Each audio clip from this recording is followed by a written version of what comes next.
Photo মাৰিলি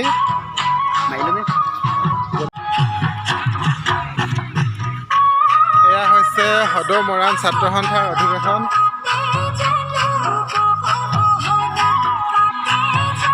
মই আজি ফিল্ডখন আপোনালোকক দেখাইছোঁ আৰু এদিন গোটেই দোকানখিনি ভালকৈ দেখাম ওচৰৰ পৰা। এয়া মঞ্চটো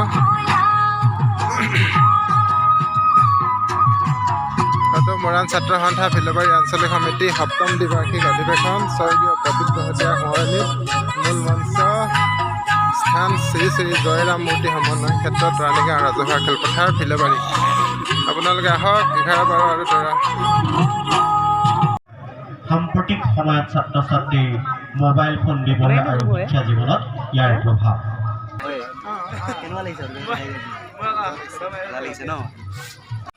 দীপাংকৰ দহতীয়া আমাৰ আঞ্চলিক সমিতিৰ সাধাৰণ সম্পাদক। কেনেকুৱা লাগিছে আজি? সেইটো মিছা কথা কৈছে দেই, এনেই ঠিকে লাগিছে বাৰু। অধিৱেশন আহিব সকলোৱে, এতিয়া ভিডিঅ'টো দি দিব বাৰু, তাৰপিছত আহিব চবে।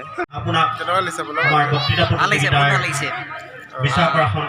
আৰম্ভণি হৈছেহে, অলপ পাছত আৰু ভাল লাগিব চাগে। আমি দুটা আজি আৰম্ভণি পাই আছোঁ ন? আৰম্ভণি পাই আজি আছোঁ দেই। সকলোৱে আহিব, সকলোৱে আহিব আৰু চাবহি আৰু ইমান ধুনীয়াকৈ আয়োজন কৰিছে। দোকান এফালে বহিছে বিভিন্ন ধৰণৰ। সকলো ছাত্ৰ ছাত্ৰীয়ে মোবাইল ফোনৰ ব্যৱহাৰ কৰে।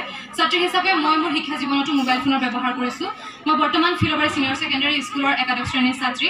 মই যেতিয়া হাইস্কুল শিক্ষান্ত পৰীক্ষাৰ বাবে প্ৰস্তুতি চলাই আছিলোঁ, সেই সময়খিনিত মই মোবাইল ফোনৰ ইতিবাচক দিশসমূহ মোৰ শিক্ষাৰ ক্ষেত্ৰত ব্যৱহাৰ কৰিবলৈ যত্ন কৰিছিলোঁ। মই যিহেতু গণিত বিষয়টোত যথেষ্ট দুৰ্বল আছিলোঁ, যাৰ কাৰণে মই শ্ৰেণীকোঠাত বুজিব নোৱাৰা মোৰ যিবোৰ অংক আছিল, মোৰ পাঠ্যক্ৰমৰ অংকবোৰ মই মোবাইল ফোনত ইউটিউবত ভিডিঅ' চাই বুজিবলৈ যত্ন কৰিছিলোঁ। তথাপিও মোবাইল ফোনৰ নেতিবাচক দিশসমূহেও মোৰ ওপৰত যথেষ্ট পৰিমাণে প্ৰভাৱ পেলাইছিল। মই জানো মোৰ দৰে পৃথিৱীৰ হাজাৰ হাজাৰ ছাত্ৰ ছাত্ৰীৰ শিক্ষা জীৱনত মোবাইল ফোনে এইদৰে প্ৰভাৱ বিস্তাৰ কৰিছে। মই নকওঁ যে মোবাইল ফোনটো সম্পূৰ্ণৰূপে ছাত্ৰ ছাত্ৰীৰ বাবে অপকাৰী, কিয়নো বিজ্ঞানৰ যিকোনো এটা আৱিষ্কাৰৰ আঁৰতে ইতিবাচক আৰু নেতিবাচক দুয়োটা দিশ সাঙুৰ খাই থাকে। গতিকে মোবাইল ফোনে ছাত্ৰ ছাত্ৰীৰ শিক্ষাৰ জগতখনত যথেষ্ট পৰিমাণে উপকাৰ কৰা আমি দেখিবলৈ পাওঁ।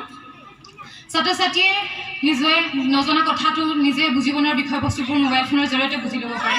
আৰু আমি সচৰাচৰ দেখিবলৈ পাওঁ এটা শ্ৰেণীকোঠাত বৃহৎ সংখ্যক ছাত্ৰ ছাত্ৰীক লৈ এজন শিক্ষকে নিৰ্দিষ্ট সময়ত পাঠদান কৰে, আৰু সেই সময়খিনিত যে শিক্ষকজনে শিকোৱা বা শিক্ষকজনে বুজোৱা প্ৰত্যেকটো কথা সকলো ছাত্ৰ ছাত্ৰীয়ে যে সমানভাৱে বুজিব পাৰিব, শিকিব পাৰিব,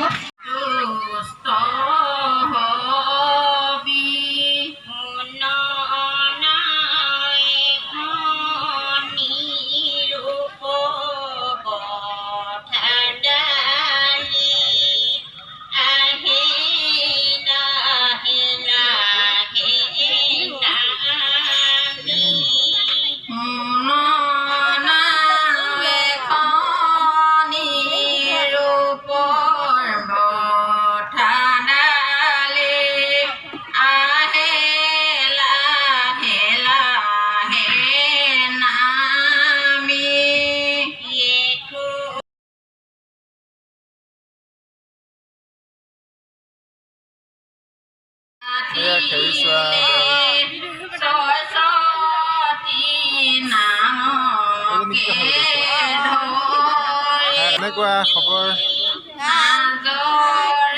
মই আপোনালোকক বেক কেমেৰা কৰি দেখাই দিছোঁ। ফটোবোৰ ধুনীয়া ধুনীয়াকৈ লগাই দিছে স্মৃতি। এয়া হৈছে মেইন গেটখন। মই এতিয়া মেইন গেটত সোমাই গৈছোঁ। আপোনালোকক কি পাৰোঁ অকণমান দেখাম, আপোনালোকে চাই যাব। এন্ধাৰ লাগিছে। এয়া ইমান ধুনীয়াকৈ বনাইছে চব।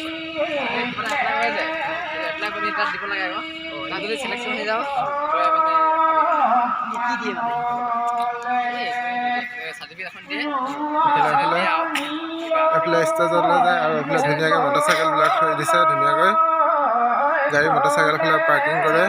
এয়া শ্বহীদ বেদীবিলাক আছে।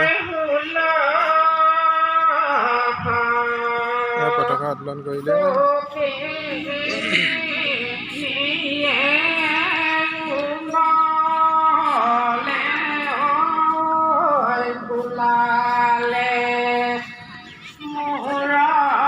এয়া চিম্পি, এইটো পা চিম্পি হয়।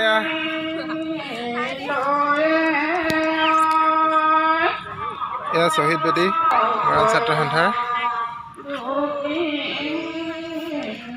তাৰপিছত এয়া আছে ষ্টেজ। এয়া কুহিমা কেনেকুৱা লাগিছে?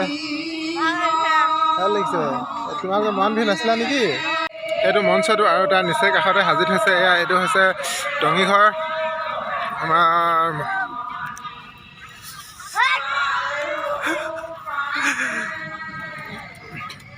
এইটো হৈছে টঙিঘৰ। এনেকৈ উঠে সত্যজিত এন্ধাৰ।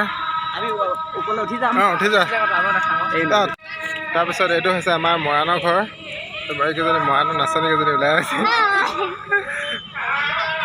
ভণ্টিকেইজনী কি খবৰ চয়নিকা? বা মৰাণ ছোৱালী গোটেইখিনি সোমাই আছিলি তাৰমানে ন? ছোৱালী কি খবৰ? কি আছে ভিতৰত? এই মৰাণৰ আৰ্হি ঘৰ।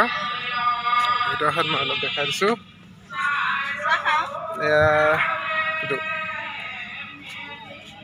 এইবিলাক বস্তুবিলাক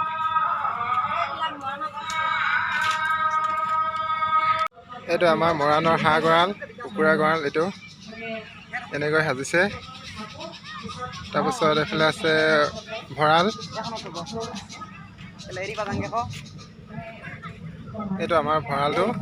এইফালেদি এনেকৈ উঠি যায়। তাৰপিছত এইটো এইটো কুকুৰা কণী পাৰিবৰ কাৰণে দিছে খৰা। তাৰপিছত এইটো ভিতৰখন এনেকৈ সোমাই এখন দৰ্জা আপোনালোকে দেখিছে নহয়। সেয়াই আৰু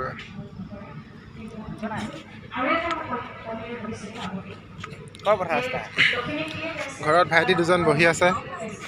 পঢ়া তোমালোকে? কথা হয়। অঁ